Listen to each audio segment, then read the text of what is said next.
Cancel करने का बहाना खोज रहा है, इसलिए ध्यान रखिएगा कि इसमें कोई स्याही का दाग नहीं, कोई भी इस तरह का चीज नहीं जो उसको गंदा करे या कहीं से भी कोई, तो सिर्फ एक खड़ी पाई देकर और इनको वोट दीजिए। जिस विचार का हवा खड़ा हुआ वही तो लीडर है। एक व्यक्ति भी लीडर हो सकता है, एक स्थान भी लीडर हो सकता है। दमोह बिहार का लीडर था और हमें अपेक्षा है कि अपने सोए हुए देवता को फिर से जगाइए। जैसे भैया बाबा के पूजा में देवता को जगाया जाता है ना, मानव बजा के, तो उसी तरह से भगत जी लोग इस बार फिर देवता को जगाइए। आने वाला दिन फिर से लड़ाई का आपका आने वाला है, क्योंकि देश पर और राज्य पर वैसे लोगों का कब्जा हो गया है जिन लोगों को आप कतई नहीं चाहते हैं और जिन लोगों के हाथों देश और राज्य का कभी कल्याण नहीं हो सकता। इसलिए यह एक टोकन चुनाव है, विशेष चुनाव है। सामान्य चुनाव में क्या होता है, हर आम चुनाव में आम आदमी शामिल होता है, लेकिन खास चुनाव इसलिए है कि जनता ने वोट देकर आपको खास बनाया, प्रजातंत्र की पहली सीढ़ी चढ़ाया, वार्ड सदस्य पहली सीढ़ी, और उस सीढ़ी पर यदि चढ़ाया है तो सीढ़ी पर चढ़ाने के साथ साथ जिम्मेवारी भी। आपको यह सोचना होगा कि समाज और सियासती व्यवस्था कैसे ठीक से चले, और इस बात को सोचने के लिए छोटे ही स्तर पर जनता ने आपके कंधे पर जिम्मेवारी दी, और यह जिम्मेवारी, इस जिम्मेवारी में वो भी शामिल है कि आप किसको अपना प्रतिनिधि बनाएंगे। अपना प्रतिनिधि मतलब आपके वोट से जो जीत कर विधान परिषद में जाएगा वो आपकी आवाज और आपके पंचायती संस्थान का आवाज उठाएगा। आपकी आवाज तो प्रोमा जी ने पिछली बार उठाई थी, जब पिछली बार विधान परिषद की सदस्य थी, महंत बाबू को प्रणाम। पिछली बार रोमा जी जब विधान परिषद की सदस्य थी तो उन्होंने आपके वेतन, आपके भत्ता और मानदेय की बात उठाई थी, और इन्होंने उषा सहनी बेगूसराय की जो मेंबर थी, सदस्य थी बिहार विधान परिषद की, और बलराम यादव जो सहरसा के थे, तीनों लोगों ने बहुत मजबूती से आवाज उठाया था। तब जाकर उसके बाद जो है सभी पंचायत प्रतिनिधियों को छोटा ही सही लेकिन मानदेय और भत्ता की शुरुआत हुई। अब आने वाले दिनों में आपकी और मांगे होंगी और यह उठाना इनका फर्ज होगा, लेकिन मैं आपको कहना चाहता हूँ कि उससे भी बड़ी मांग क्या होनी चाहिए। यदि पंचायती संस्थान, पंचायती संस्थान जैसे ग्राम पंचायत हुआ, पंचायत समिति हुआ, जिला परिषद हुआ, यदि ये सुरक्षित और मजबूत होगा तभी आप भी मजबूत होगा। यदि पंचायत का महत्व घटेगा तो मुखिया जी का भी महत्व घटेगा, वार्ड सदस्य का भी महत्व घटेगा। पंचायत को वित्तीय शक्ति नहीं दी जाएगी। यदि पैसा आए तो उसके अपने गांव के हिसाब से खर्च करने की शक्ति नहीं दी जाएगी तो समझिए कि पंचायत कमजोर होगी। पंचायत के माध्यम से प्रशासनिक व्यवस्था, वित्तीय व्यवस्था और विकास के कार्य, तमाम चीजें होनी चाहिए। यह गांधी के ग्राम स्वराज के सपनों पर आधारित व्यवस्था है और कानून में सारी चीजों का प्रावधान है कि पंचायत का जो अध्यक्ष होगा वो मुखिया, वो पंचायत का मुख्यमंत्री, जो पंचायत समिति ब्लॉक के अध्यक्ष प्रमुख साहब वो ब्लॉक के मुख्यमंत्री, और जिला परिषद के अध्यक्ष जो होंगे वो जिला के मुख्यमंत्री।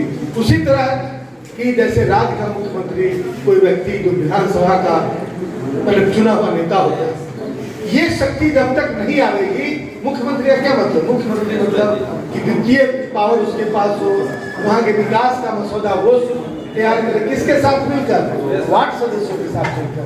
वार्ड सदस्य उसके कैबिनेट है, और जो ग्राम सभा है वो विधानसभा की तरह पंचायत स्तर का यूनिट है। तो जैसे विधानसभा में सारी वित्तीय कार्य होते हैं, प्रशासनिक डायरेक्शन दिए जाते हैं,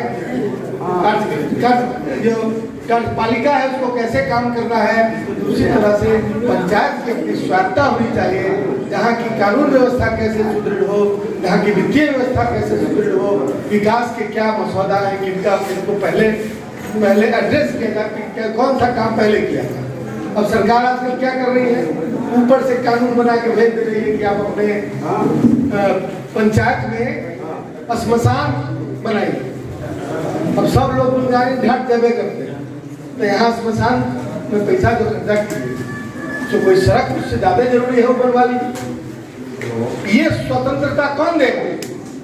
या इस तरह की चीज बनाने का जरूरत है, गांव में तालाब तो बना रहे हैं, कुआं खुदवा रहे हैं, कुछ और करना है। गांव का विकास कैसे है, गांव के ग्राम सभा को और ग्राम पंचायत के अध्यक्ष मुखिया जी को अपने कैबिनेट यानी कि वार्ड सदस्य के साथ मिलकर तय करना है। और ये पावर जब तक नहीं आवेगा इस संस्थान को, तब तक वो सशक्तिकरण उसका नहीं हो सकता, और तब तक गांधी के सपनों का ग्राम स्वराज स्थापित नहीं हो सकता। गांधी के सपनों का ग्राम स्वराज स्थापित करने के लिए बारी बारी से अपने अधिकारों को जो कि छीन के ले गया वहाँ, उसको लाने के लिए आपको एक मजबूत और सशक्त प्रतिनिधि की जरूरत है वहाँ पर विधान परिषद में। अब वो रोमा भारती को आपने पिछली बार देखा कि आपकी मांगों को कितनी मजबूती से उन्होंने रख कर उसे लागू करवाया। तो अब हम आपके बीच आए हैं कि आप अपनी उस शक्ति का प्रयोग करें, एकजुट हो और एक एक वोट रोमा भारती को देकर उनको, सिर्फ इनको नहीं, यदि आप चाहते हैं कि आलोक मेहता भी राजनीतिक रूप से जीवंत रहे तो रोमा भारती जी को भी आप वोट देकर इनको जिताने का काम कीजिए। हम विधानसभा में आपने हमको जिता कर भेजा और इसके पहले लोकसभा में जिता कर भेजा। आपने देखा होगा कि हम चुप बैठने वाले आदमी नहीं है। लोकसभा से लेकर विधानसभा तक, सड़क से लेकर संसद तक हमने हर वो मुद्दा उठाया जो सिर्फ क्षेत्र नहीं पूरे बिहार के लिए मैंने जरूरी था। और इसी क्षेत्र में 950 किलोमीटर सड़क सांसद रहते हुए आपकी सेवा में, आपके आशीर्वाद से हम लोगों ने बनाने का काम। अब ये बात अलग है कि समय बीतता है, वक्त का की धूल उस पर जमती है, यादाश्तें होती जाती है, लेकिन जो आने वाली पीढ़ी है या आ चुकी पीढ़ी, हम उससे कहना चाहते हैं कि यही एक धमान है जहाँ से मैं आशीर्वाद लेके यहाँ से चुनाव प्रचार शुरू किया। और मैं सांसद रहूं या न रहूं, मुझे ये महसूस हुआ कि मैं यहाँ का सांसद हूँ। ये आप लोग क्या आशीर्वाद, क्योंकि कभी भी आपने आप हमको नहीं भूले। आपने हमेशा, हम सांसद रहे न रहे, विधायक रहे न रहे, मंत्री हुए, पद से हट गए, लेकिन कोई ऐसा दिन नहीं होता है जहाँ महद्दी नगर से 2-4 आदमी हमारे यहाँ नहीं पहुँचते हैं या फिर हमको आमंत्रित नहीं करते। तो मैं इस बात के लिए सौभाग्यशाली महसूस करता हूँ कि आप अभी तक आलोक मेहता को 17 साल 18 साल बाद भी नहीं मिले, और हम उम्मीद करते हैं कि इस चीज को, इस ज्योति को जगाए रहिए और फिर से वो ताकत पैदा कीजिए कि धमान फिर से ध्रुव तारा की तरह पूरे बिहार के को नेतृत्व देने का काम करें। और रोमा भारती को आपको बताया गया होगा इसके पहले कि रोमा भारती का जो चुनाव होगा उसको 4 तारीख को, ये चुनाव बैलेट पेपर से तीसरे